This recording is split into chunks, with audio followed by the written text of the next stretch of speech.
Salut à tous et toutes, bienvenue dans cette nouvelle vidéo. Encore une vidéo un peu spéciale. Là, je vais vous parler de Nicole Rennes Le Pote.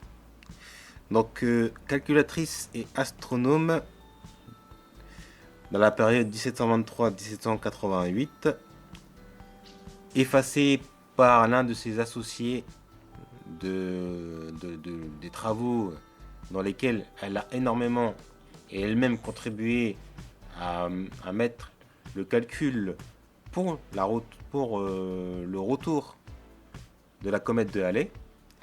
Donc ils étaient trois.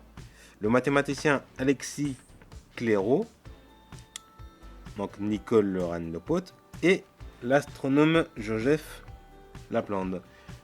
Et la petite anecdote, c'est que lors de l'écriture du livre de Clairaut, il enlève volontairement Nicole Lepote pour plaire à une autre personne, et ce qui a conduit à la trahison de ce trio, car leur calcul se basait sur 3 corps au lieu de 2. Car pour 2 corps, quand il s'agit de calculer l'influence de la gravitation d'un corps à un autre, cela est plus simple. Mais à partir de 3 corps qui s'attirent, c'est plutôt le chaos des trajectoires et la complexité des travaux sur le calcul à effectuer. Et donc leur quête, c'est par rapport justement aux comètes, à la comète d'Halley, mais aux comètes en général, car depuis l'aube de l'humanité, la voûte céleste est traversée par de multiples objets. Et à l'aube d'aujourd'hui, nous savons que les comètes sont des corps glacés qui, en s'approchant de notre étoile, une partie fond et leur donne une queue majestueuse, car ils ont une orbite assez elliptique pour certaines d'entre elles, mais vachement éloignée et vachement grande. La comète de Halley, est l'une des comètes qui a l'orbite la moins longue, il me semble, car il y en a récemment qu'on a vu passer, qu'on ne verra pas avant Mathusalem.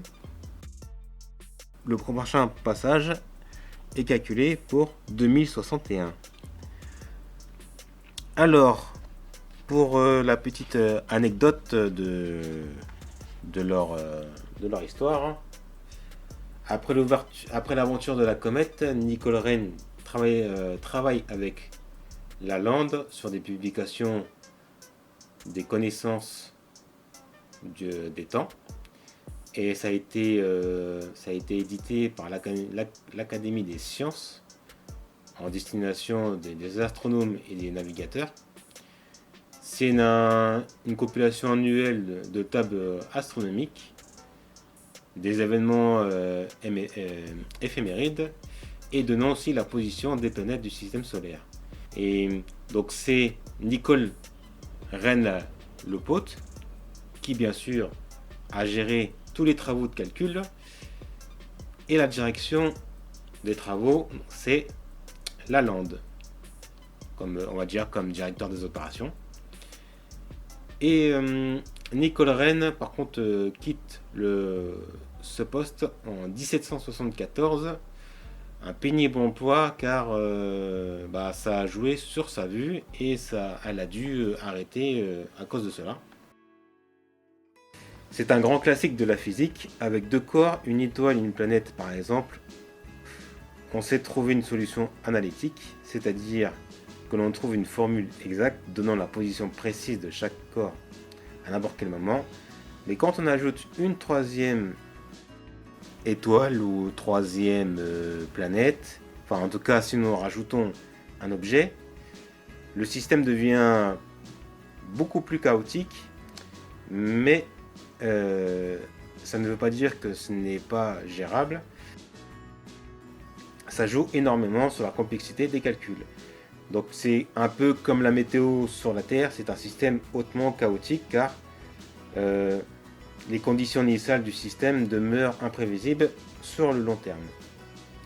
Car la météo, on sait très bien que la plupart du temps, il peut arriver qu'il y ait des variations par rapport à ce qui a été dit. Mais pour ce qui est des comètes, c'est un petit peu plus compliqué. On peut savoir par où elle va arriver, où elle va passer, mais selon le corps céleste qu'elle va croiser, comme les planètes Jupiter, Saturne, Neptune ou Mars, elle ne va pas avoir la même réaction.